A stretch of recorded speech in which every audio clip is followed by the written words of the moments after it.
ketergantungan antara manusia dan alam.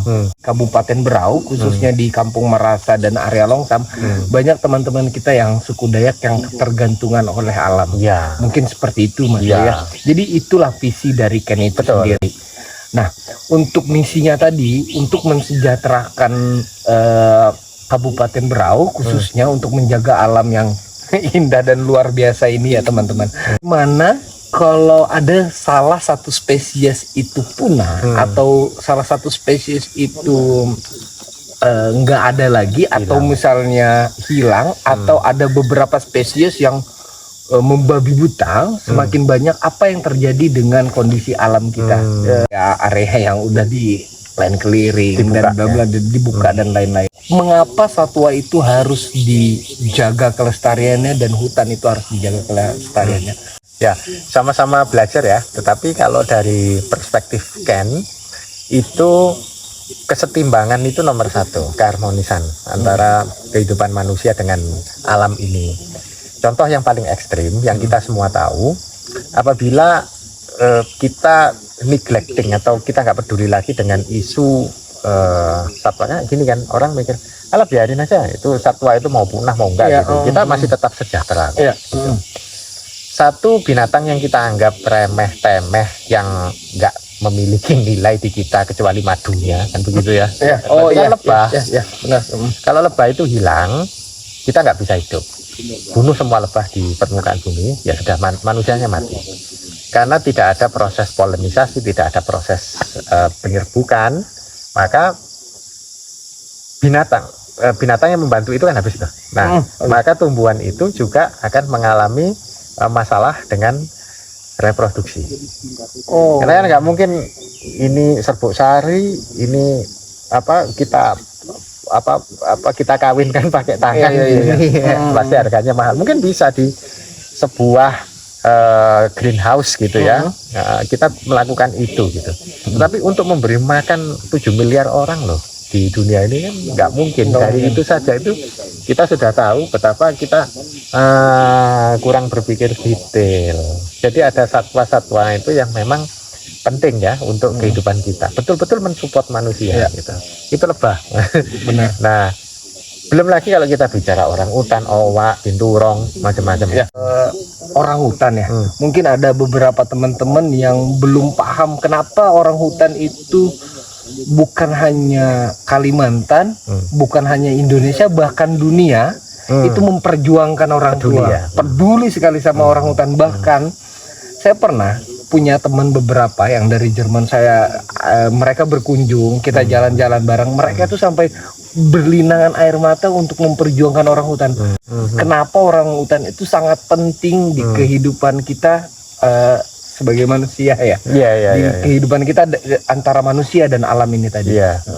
Karena kita melihat bahwa orang hutan ini kan cuman binatang, Mas. Ya. Sebagai orang umum ya, nggak penting gitu kan. Nggak penting. Buat apa? Ntar orang hutannya datang ke kebun, cabut-cabut, malah ngerusak rugi kita gitu. Ntar datang ke sawit, mengganggu, malah jadi ham. Kan kita berpikir, ngelola orang hutan itu apa sih? Jadi duit kayak gitu ya. Pemikiran pragmatisnya begitu. Nah, sebetulnya ada dua alasan kenapa penting ya kita mengelola orang hutan. Alasan klasik yang sudah diutarakan berulang-ulang bahwa mereka punya fungsi untuk menyebarkan biji-bijian ya. Dia membantu. Selain orang hutan kan juga ada owa dan lain-lain, bahkan mungkin babi hutan gitu ya, luwak gitu, yang menyebarkan biji-bijian. Tetapi mereka sesuai dengan nature mereka atau sifat alami mereka memang begitu. Mereka membuat hutan ini menjadi re-healing. Jadi kalau hutannya itu dibuka ya, sudah kadung dibuka, sudah habis, kompornya udah habis. Coba tuh dihitung secara matematika. Kita itu mau melakukan penghijauan, reboisasi, penanaman ulang, itu biayanya berapa ratus juta itu. Benar. Nah, itu menjadi tidak perlu dilakukan kalau kita membiarkan satwa-satwa itu hidup di alam. Nah, mereka menjalankan fungsinya. Itu alasan pertama. Kenapa kita harus pelihara itu? Kenapa kita harus peduli dengan orang hutan? Alasan kedua itu non teknis. Jadi ini berkaitan dengan etika. kita hidup itu harus punya prinsip, Mas. Ya. Kita harus punya etika. Orang hutan Ya. ketika menjadi perhatian dunia kayak gitu, Iya. terus kemudian punah di Indonesia, kita itu dicap sebagai bangsa yang barbar. Jagain orang hutan aja nggak bisa. Oh. Gimana? Masa yang jaga harus orang Jerman, harus orang Amerika? Orang Indonesia sendiri gimana? 275 juta. Orang hutan sampai punah. Ini Ya, kita harus ini jangan sampai gitu. ini pesan yang sangat mendalam ya buat teman-teman, khusus bukan cuman di Kampung Merasa, Kabupaten Berau, bahkan seluruh Indonesia, karena kita punya flora dan fauna yang luar biasa, Mas Bayu ya. Jangan sampai itu punah ya. Kayak kita membahas masalah biji-bijian. Jadi biji-bijian apa aja sih, Mas Bayu, untuk orang hutan itu sendiri? Banyak. Misalkan buah-buah hutan gitu ya. Salah satunya yang tidak disenangi ya oleh orang hutan, tapi di musim paceklik. Paceklik itu apa ya? Musim yang susah buah gitu itu. Saya melihat mereka menggerogoti buah arah, menggerogoti buang. Jadi area tempat di mana dia buang sampah itu menjadi lebih lebar gitu ya. Menjadi lebih banyak. Jadi itu mereka bawa terus dimakan, bergelayutan, buang seperti itu. Nah, ini bisa berlaku untuk buah-buah yang lain gitu ya. Yang mereka termasuk perilaku merusaknya itu ya.